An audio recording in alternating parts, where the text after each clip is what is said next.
Imagine a day where you wake up calmly, without any rush, feeling at peace.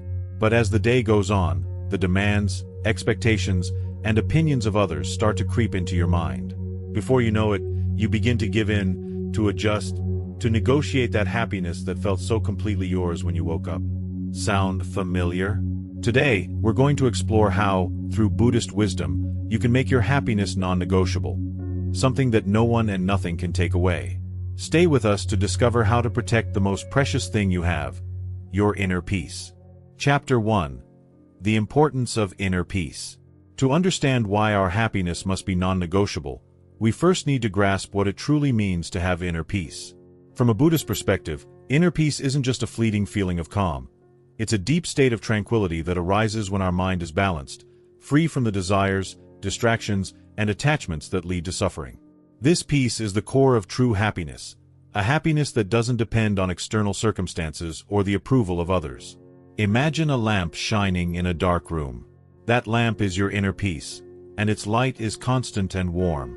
However, every time we allow external opinions or our own insecurities to take over our mind, it's as if someone is placing a veil or curtain in front of that lamp. Gradually, the light grows dimmer, and our inner space darkens. That darkness is what we feel when we let external influences take over, and what we need is to learn how to keep that space illuminated, to protect that peace at the center of our mind. The Buddha taught that true happiness comes from freeing ourselves from the desires and expectations that bind us to suffering. In his discourse on the Four Noble Truths, Buddha explained that suffering is an inevitable part of life, but he also made it clear that the cause of this suffering isn't the circumstances themselves, but rather our relationship with them, how we allow those circumstances to impact our mental peace. When we understand this, we realize that protecting our inner peace is our responsibility and, ultimately, the key to lasting happiness. To cultivate this inner peace, it's essential to develop the ability to observe our emotions and thoughts without letting them carry us away. The practice of mindfulness, which also has roots in Buddhism, invites us to be present in each moment, to see reality as it is without judging or resisting it. By practicing mindfulness, we learn to observe how certain thoughts or feelings disrupt our peace, how our own expectations and desires, or those of others, create waves of unrest in our minds. To illustrate this, imagine your mind as a calm lake. When you allow the words, criticisms, or demands of others to affect your state, it's as if a stone has been thrown into that lake. Waves form, and the water's clarity becomes clouded. But if you decide to protect that lake, if you choose not to allow anything external to disturb its surface, the water remains calm and clear, reflecting sunlight purely. This is the mind at peace, a mind unaffected by external factors, staying in a state of calm and clarity. Maintaining inner peace isn't a selfish act. On the contrary, it's an act of responsibility. When we have peace within, we radiate calm and stability to those around us. We become people who inspire serenity rather than anxiety. Those around us, without realizing it, also benefit from our stability, from our ability to remain unaffected by external storms. In Buddhism, this is called upekkha, or equanimity. Equanimity is the ability to stay calm amidst chaos, to not let either pleasure or pain sweep us away. It's a quality that we can all develop and that helps us see life with greater clarity and compassion. Additionally, inner peace allows us to connect with our true nature, with the essence of who we are, beyond what others may think or the labels that society imposes on us. This connection with oneself is fundamental to living an authentic and fulfilling life. When we are at peace, we can act from our essence, from what we truly are and desire, rather than from a place of insecurity or need for acceptance. This is what Buddhism teaches us, that true happiness, the kind that doesn't shatter or fade, arises when we live in coherence with our essence, without letting anyone or anything alter it. Finally, to cultivate this inner peace and make our happiness non-negotiable, we need to be mindful of what we allow into our mind. Just as we care for our body by feeding it healthy food, we must be selective about what we let into our mind. What thoughts are we feeding? What emotions are we allowing to stay? Rather than letting negative thoughts, doubts, or insecurities contaminate our inner space, we can choose to nourish ourselves with thoughts that strengthen our peace, with practices of gratitude and compassion that elevate us.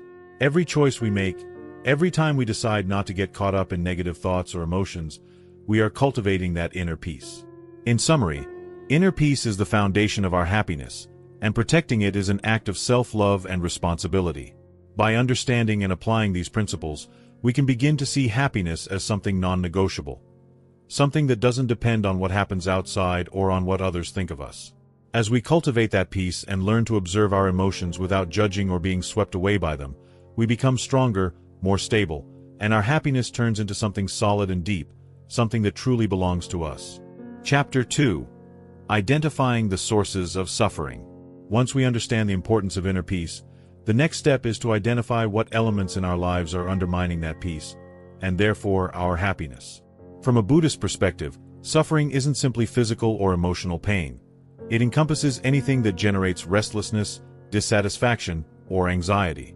To protect our happiness and make it non-negotiable, we need to recognize the sources of suffering that we allow into our minds and hearts. The Buddha taught that suffering mainly arises from three roots: desire, hatred, and ignorance, known as the three poisons.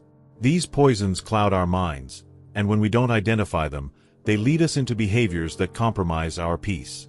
Desire isn't only about wanting material things. It also refers to attachment to outcomes and the expectations we have about how things should be.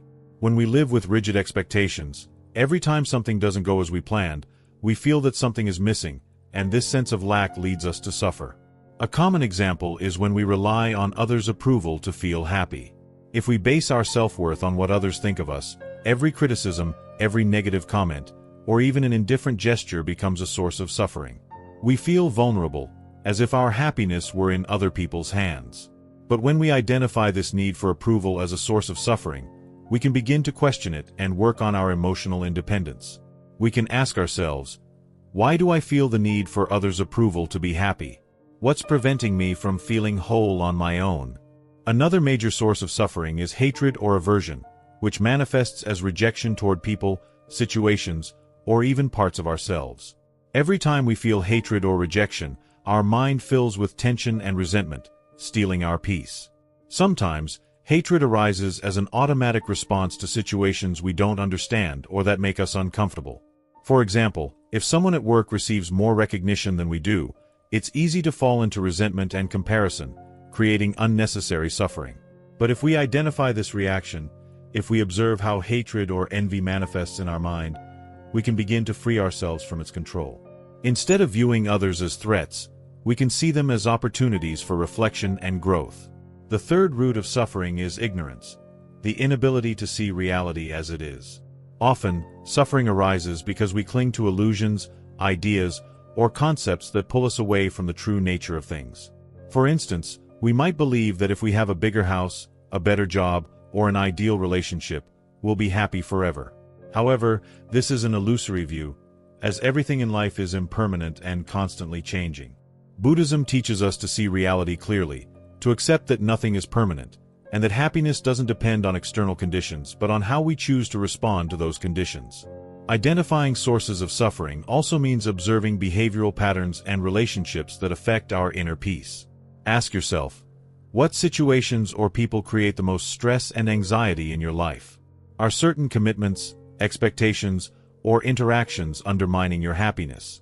Sometimes, we live trapped in relationships or environments that drain us emotionally, and we feel powerless to change them. However, Buddhism invites us to take responsibility for our well-being, to recognize that we can establish healthy boundaries and distance ourselves from situations or people that constantly bring suffering into our lives. For example, imagine you have a friend who constantly criticizes your decisions, who judges your achievements or your mistakes. That constant criticism can slowly erode your self-esteem and tranquility. Identifying this relationship as a source of suffering doesn't mean you should immediately cut all ties, but it does mean you need to be aware of how that interaction affects your peace. From this awareness, you can make choices that protect your happiness, such as setting clear boundaries or, if necessary, creating some distance. By identifying sources of suffering, we also uncover the roots of our unhappiness within our own minds. How often are we our own worst critics? How often do we let our own doubts and fears pull us into discouragement? One of Buddhism's deepest teachings is that, often, we ourselves generate our suffering by not clearly observing our own thoughts. If we can identify these patterns, if we can see that our expectations, attachments, and rejections are the sources of our pain, we can begin to dismantle that suffering at its root. Lastly, it's important to remember that the purpose of identifying sources of suffering isn't to blame ourselves or feel bad about them, but to understand them in order to transform them. Buddhist practice invites us to observe our thoughts and emotions with compassion, without judgment. By doing this, we develop a greater understanding of ourselves and take a step closer to inner peace. It's not about eliminating suffering entirely, as it's part of the human experience, but about reducing its impact on our lives by observing it with clarity and wisdom. In summary, identifying the sources of suffering is an act of self-understanding and self-love. It allows us to see clearly what's affecting our inner peace and gives us the power to make choices that protect our happiness. By observing our reactions, expectations, and attachments, we can begin to build a life where our happiness is truly non-negotiable. A life where we don't allow anything or anyone, not even ourselves, to compromise our peace. Chapter 3. Practicing detachment from approval. Now that we've identified the sources of suffering and understood the importance of inner peace, it's time to address one of the most common obstacles to authentic happiness: the need for external approval. From a Buddhist perspective, detachment is a fundamental practice to free the mind from attachments that cause suffering. Among these attachments, the constant search for validation is one of the hardest to break, as it is often unconscious and deeply rooted within us. Why do we seek approval? From childhood, we learn to connect with others through acceptance and validation. We feel safe when others recognize us, and we experience discomfort or anxiety when we are rejected or criticized. This behavior is natural, but when we take this need for approval to the extreme, we begin to compromise our happiness for the sake of external acceptance. We become dependent on what others think, and without realizing it, we hand over our power and inner peace to others. Detachment from approval means recognizing that our worth and happiness do not depend on what others think. This is a core teaching in Buddhism. True peace and happiness are internal and should not fluctuate according to external circumstances or others' opinions. But putting this into practice isn't easy, especially in a society that constantly pushes us to compare ourselves, to demonstrate our achievements, and to seek validation in social media, in work, in relationships, and in so many aspects of daily life. To begin practicing detachment from approval, the first step is to become aware of when and why we seek others' validation. Observe your thoughts and emotions in situations where you feel anxious or insecure. Ask yourself, why do I need this person's approval of my decision? What fear lies beneath this desire to be accepted? Often, behind this need for approval lies the fear of loneliness, rejection, or failure. However, when we understand that our inner peace is our responsibility, we realize that we can face these fears without depending on external approval. A practical tool to cultivate detachment is self-compassion meditation. Sitting in silence and reflecting on your fears and need for validation allows you to remind yourself that you are enough as you are, that you don't need others' acceptance to be valuable. This type of meditation helps us develop greater self-confidence and allows us to see that we are capable of creating our own well-being, without depending on external factors. It helps us understand that our worth isn't measured by others' opinions, but by the relationship we have with ourselves. Along with self-compassion, Buddhism teaches us to practice equanimity, a quality that helps us maintain emotional calm and stability in the face of life's ups and downs. Equanimity allows us to observe both praise and criticism with a calm mind, without being swept up by either euphoria or discouragement. When someone criticizes us, instead of reacting immediately or feeling hurt, we can take a moment to observe how that criticism affects us and reflect on whether it truly defines who we are. Similarly, when we receive praise, we can enjoy it without letting it make us feel superior or dependent on it. Putting detachment from approval into practice also means learning to say no without guilt. Many times, we accept commitments or responsibilities that we don't want simply to avoid disappointing others or to earn their appreciation. But every time we say yes to something we really want to refuse, we are negotiating our peace and happiness. Practicing detachment means being honest with ourselves and others, saying no when necessary, and trusting that our value doesn't depend on meeting others' expectations. Another important aspect is self-forgiveness. When we don't receive the approval we hope for, we often become our own worst critics. We punish ourselves internally, reproach ourselves, or feel shame. But Buddhist practice invites us to let go of self-criticism and to treat ourselves with kindness. If at any point we feel that our need for approval has led us to act against our values, we can recognize it, learn from the experience, and forgive ourselves. Accepting our imperfections and seeing ourselves with compassion is key to freeing ourselves from emotional dependency. Ultimately, detachment from approval doesn't mean becoming indifferent or no longer valuing others. It means that, while we enjoy relationships and recognition, we don't let them determine our happiness. This gives us an inner freedom that allows us to act from a place of authenticity, without fear of rejection or criticism. Buddhist wisdom reminds us that we are responsible for our inner peace and that no one else can give us the happiness we seek. That happiness is a right and a choice we must protect with conviction. By practicing detachment from approval, we cultivate a life where our happiness is truly non-negotiable, a life where our actions emerge from our own purpose, not from others' expectations. We become freer, more authentic, and ultimately, happier. This is the true wealth that Buddhism invites us to discover.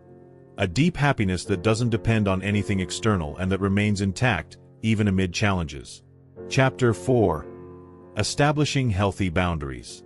Once we've worked on detachment from approval and identified the sources of suffering, it's essential to learn how to establish healthy boundaries. In Buddhism, self-respect is a cornerstone for building a life of peace. Setting boundaries isn't an act of selfishness or rejection toward others. Rather, it's an act of self-love and respect for our inner peace, allowing us to protect our happiness from negative influences or situations that don't serve us. In our daily lives, we often feel that saying yes to others is an obligation.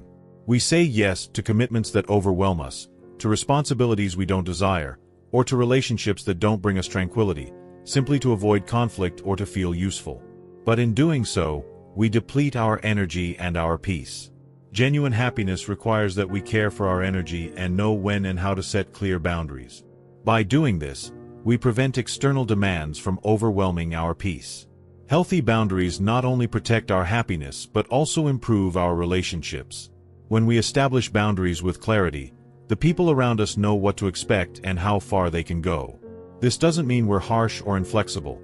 Rather, it means that we communicate our needs and priorities with honesty and respect. In doing so, we allow others to respect their own boundaries too, fostering more balanced and authentic relationships. To start setting healthy boundaries, it's essential to reflect on which situations or people cause us discomfort or rob us of peace. There may be people who constantly criticize our decisions, or commitments we take on just to avoid disappointing others. Identifying these areas gives us the clarity needed to begin protecting our happiness. Ask yourself, when was the last time you felt you were sacrificing your peace to fulfill something you didn't truly want to do? Reflecting on these moments can provide insights into where you need to set boundaries. Often, establishing boundaries means learning to say no. This simple word, however, can be difficult to say when we fear hurting others or feel we're failing. In Buddhism, the practice of compassion includes being compassionate toward ourselves. This means that saying no when we need to protect our peace is not an act of selfishness but of self-care. We can learn to say no kindly and respectfully, expressing our reasons clearly and without guilt. Remember, each time you say no to something you don't want, you're saying yes to your inner peace and happiness. Additionally, Buddhism teaches us the importance of right intention, a concept from the Noble Eightfold Path. Right intention refers to acting from a place of compassion and sincerity, both toward ourselves and others. When we set boundaries, we should do so with right intention, not with the goal of distancing ourselves from others or placing our needs above theirs, but with the desire to care for our own peace while respecting others' peace. Acting with this intention, our boundaries become an expression of love and respect rather than a barrier separating us from others. Another important aspect when setting boundaries is recognizing that, just like us, everyone has their own needs and expectations. Sometimes, when we establish a boundary, others may not understand it or may even resist it. In these cases, it's essential to remember that we are acting for our inner peace and that, even if we can't please everyone, our decisions are valid. Practicing equanimity helps us stay firm and at peace, even when facing others' discomfort or disagreement. Setting healthy boundaries also involves being aware of our own limitations. We can't be available for everyone all the time, nor can we fulfill every demand without it affecting our emotional health.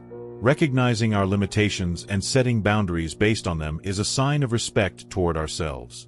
This helps us avoid burnout and maintain balance in our lives.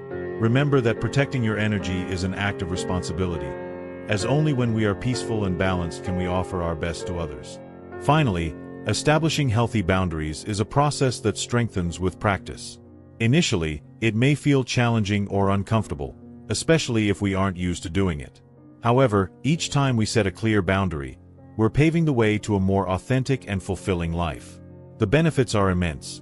We feel more confident, more at peace, and more capable of living according to our values and desires.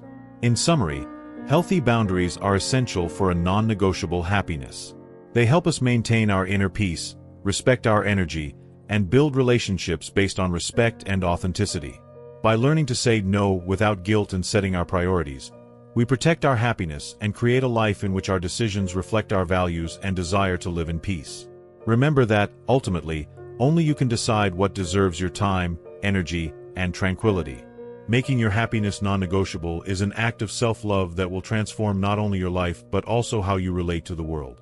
Remember, establishing healthy boundaries is a journey, a process of self-love and respect for our inner peace.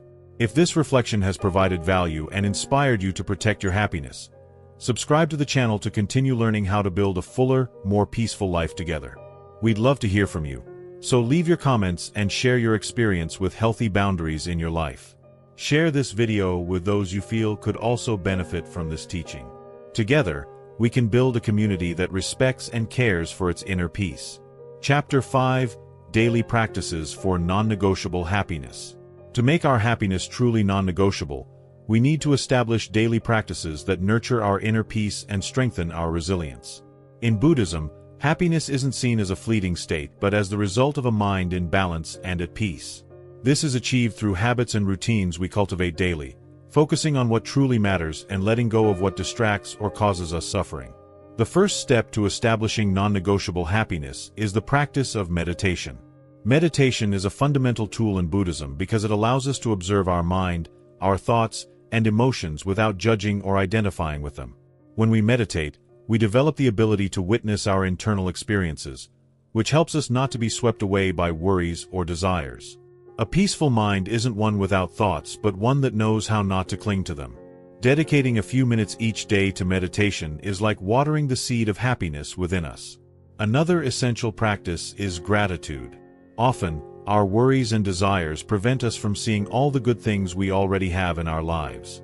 Practicing gratitude means taking a moment to recognize and appreciate the little things, from simply being alive to moments of connection with others. Buddhism teaches us that the constant desire for more is a source of suffering, while gratitude is a path to peace and contentment. You can start each day by taking a few minutes to write or reflect on 3 things you're grateful for. This habit transforms our perspective and reminds us that happiness is found in the present moment. The practice of mindfulness is also key to lasting happiness. Living in the present means truly being here, in the now, without worrying about the past or the future. Mindfulness allows us to savor each moment and appreciate life as it is. You can practice mindfulness during everyday activities, like eating, walking, or even washing dishes. By being fully present, we realize we don't need anything else to be happy and that peace and joy are available in every instant. It's also important to dedicate time to nurturing positive relationships. Buddhism reminds us that we're all interconnected and that our actions and words affect those around us. Surround yourself with people who support you, who respect your peace, and who inspire you to be better. Healthy and mutually supportive relationships are a source of happiness and stability. On the other hand, it's equally important to let go of relationships that constantly undermine our peace and cause suffering. Remember, your happiness is non-negotiable, and you have the right to be around people who value and respect that peace. Another daily practice that strengthens our non-negotiable happiness is self-care. Often, we focus so much on meeting the demands of everyday life that we forget to care for our own well-being. In Buddhism, both the body and mind are considered temples that we must respect and care for. This means paying attention to our physical and emotional needs, resting, eating well, moving our bodies, and giving ourselves time to relax. Caring for ourselves isn't an act of selfishness but a way to honor the life we have. Finally, detachment is a central practice for maintaining non-negotiable happiness. Detachment doesn't mean giving up the things we love or avoiding enjoyment. It means learning not to depend on them to be happy. When we can enjoy something without clinging to it, we're cultivating deep and stable peace. We can enjoy a relationship, a job, or a possession, but we must remember that our happiness doesn't depend on them. This frees us from the anxiety and fear of losing what we have, allowing us to live with greater freedom and fullness. Establishing daily practices for non-negotiable happiness is a commitment to yourself. These small actions, repeated each day, strengthen your inner peace and help you stay centered, no matter what's happening around you. These habits become anchors that hold you steady in difficult moments and remind you that happiness is a daily choice, not a distant goal. If these daily practices have inspired you and you feel they can help in your life, subscribe to the channel to keep receiving content that supports your peace and happiness. Share in the comments the practices you use to maintain your inner peace and help others benefit by sharing this video. Together, we can build a community that supports each other on the path to authentic and lasting happiness. Chapter 6. Inspiring Conclusion. Happiness as a Personal Commitment. We've reached the end of this journey of discovery toward a happiness that is non-negotiable, toward an inner peace that doesn't depend on circumstances or others' opinions. We've explored deep Buddhist teachings that show us how to care for our mind and heart to protect what is most precious, our peace and happiness. It's essential to remember that happiness, in this sense, is not a goal we achieve once and for all. It's a commitment, a path we walk day by day. Every practice, every reflection, every boundary we establish are steps that strengthen that inner peace and help us keep happiness at the center of our lives. Just as we care for our bodies, we must care for our minds and our spirits, building a life where our happiness doesn't depend on external factors but on our connection with ourselves. Buddhism reminds us that true happiness arises when we stop seeking it outside and begin cultivating it within. It's a happiness that doesn't need validation, that isn't negotiated or placed in others' hands. It's a happiness that belongs to us, a peace that, even as the world around us is filled with challenges, remains intact. I invite you to continue exploring this path, to commit to yourself, remembering each day that your happiness is your responsibility and your right. You don't need anyone's approval to be happy. You only need a firm intention to live in peace with yourself and with the world. If this video has resonated with you, if it has brought clarity or inspiration to your life, subscribe to the channel to continue learning and growing together. Leave a comment on how you make your happiness non-negotiable, and share this message with those you feel may benefit from it. Remember, we are a community of people who value peace and happiness, and together, we can build a life full of meaning and balance.